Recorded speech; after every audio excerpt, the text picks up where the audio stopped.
नमस्कार मित्रों, जल्दी ही दिवाली का त्यौहार आने वाला है और इस पे बड़ा कन्फ्यूज़न अब क्या क्रिएट कर दिया गया है, ज़बरदस्ती का क्रिएट किया हुआ है। और वो क्यों है वो मैं आपको अभी बता दूंगा इसी वीडियो के माध्यम से कि दिवाली 31 की है या 1 तारीख की है। और ये ज़बरदस्ती का क्रिएट किया हुआ है, मैं आपको बता देता हूँ। क्योंकि जो जो भी उदाहरण दिए जा रहे हैं कि इस पांचांग का उस पांचांग का, उन सब में एक बड़ी कॉमन चीज़ इस्तेमाल करी जा रही है कि एक पुस्तक है स्कंद पुराण, उसका बड़ा जिक्र किया जा रहा है। ये रही वो स्कंद पुराण, स्कंद पुराण का नाम ले रहे हैं, बट जो उसमें जिस चैप्टर का रेफरेंस दिया जा रहा है और जो उसमें लिखा हुआ है वो टोटली अलग चीज़ लिखी हुई है जो बताई जा रही है। कुछ लोग कह रहे हैं कि 31 अक्टूबर की दिवाली है, कुछ कह रहे हैं जी 1 नवंबर की दिवाली, अपने अपने लॉजिक दे रहे हैं। मैं अब आपको अभी इसी स्कंद पुराण से ही पढ़कर सुनाऊंगा। सिर्फ 2 पॉइंट दिए हुए हैं जिसके अंदर कि दिवाली कब मनाई जा सकती है। इसके लिए कुछ क्राइटेरिया है दिवाली मनाने के लिए। तो इसमें मैं आपको चैप्टर पढ़ के बता रहा हूँ। यह है यह है स्कंद पुराण वैष्णव खंड कार्तिक मास महात्म्य, पेज नंबर है 421। ये रहा, मैं यहाँ से पढ़ के बता रहा हूँ आपको। कार्तिक कृष्ण चतुर्दशी को यदि अमावस्या भी हो और उसमें स्वाति नक्षत्र का योग हो तो उसी दिन दीपावली होती है। ये इन्होंने बड़ा क्लियर कर दिया इस चीज़ में कि अगर 14 है जिस दिन और उसी दिन अमावस्या भी आ रही है और उसमें स्वाति नक्षत्र भी है तो उस दिन दिवाली मना ली जाएगी। अब इसमें 31 अक्टूबर में कौन कौन सी कंडीशन मैच हो रही है मैं आपको बता दूँ। 31 अक्टूबर को जो उदया तिथि है वो है चतुर्दशी, वो खत्म हो रही है 15:52 यानी 3:52 से, उसका अमावस्या शुरू हो जाती है। तो इसमें जो 3 कंडीशन दी हुई है उनमें से एक कंडीशन मैच होगी कि 14 है उदया तिथि, अमावस्या भी आ रही है। लेकिन जो तीसरी कंडीशन दी कि स्वाति नक्षत्र आना चाहिए वो मैच नहीं हो रहा है, तो इसलिए 14 को 31 अक्टूबर को दिवाली नहीं है, ये चीज़ समझ लीजिए आप। अब सेम 1 नवंबर के लिए भी है। इसमें एक पॉइंट और दिया गया है, वो भी मैं आपको बता देता हूँ पढ़कर ही। ये अगले पेज पर है। कार्तिक मास में चतुर्दशी आदि 3 तिथियां दीपदान आदि के कार्यों में ग्रहण करने योग्य हैं।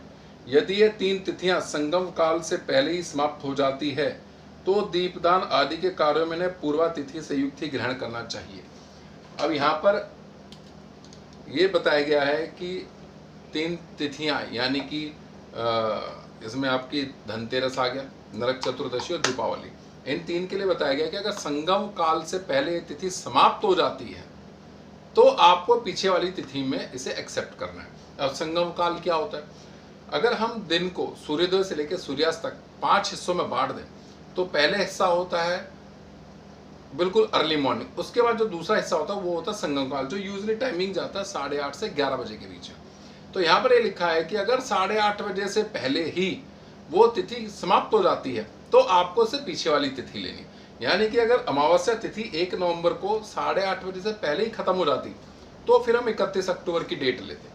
लेकिन ये चल रही है आपका शाम को 6:15 बजे तक अमावस्या है और सूर्यास्त हो रहा है 5:34 तक, यानी कि सूर्यास्त तक है। सूर्योदय पे अमावस्या, सूर्यास्त पे अमावस्या। और इसमें बड़ा इंपॉर्टेंट फैक्टर और है कि इसमें स्वाति नक्षत्र भी है। तो आप बेझिझक 1 नवंबर को दिवाली मनाइए। और अगर कोई बोलता है इसमें कोई भी किसी प्रकार का तर्क वितर्क करता है तो मैंने आपको बता दिया है।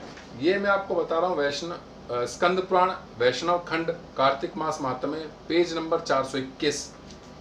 इसमें से जो 2 फैक्टर दिए गए हैं कि आपको ये 2 ही चेक करने हैं हमेशा। तो उसके अकॉर्डिंग 1 नवंबर को महालक्ष्मी पूजन है, 1 नवंबर को आपका पितरों की पूजा है। और आपको एक जानकर बड़ी हैरानी होगी कि बहुत सारे हमारे जितने भी ज्योतिषी बैठे हुए हैं, मैं उनके ये वीडियो बनाने से पहले मैं उनके यूट्यूब पर वीडियो भी सर्च किया तो मुझे बड़ा आश्चर्य हुआ ये जानकर कि सब के सब इस तिथि को वही राम जी के वापस वनवास आने वाले से जोड़ रहे हैं।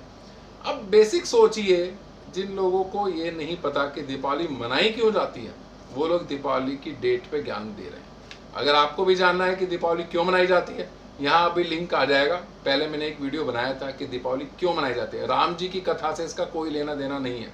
राम जी इस दिन अयोध्या वापस नहीं आए थे तो ये क्या इसकी असली वजह थी, ये ऊपर यहाँ पे कहीं एक लिंक आ जाएगा, वो आप देख सकते हैं।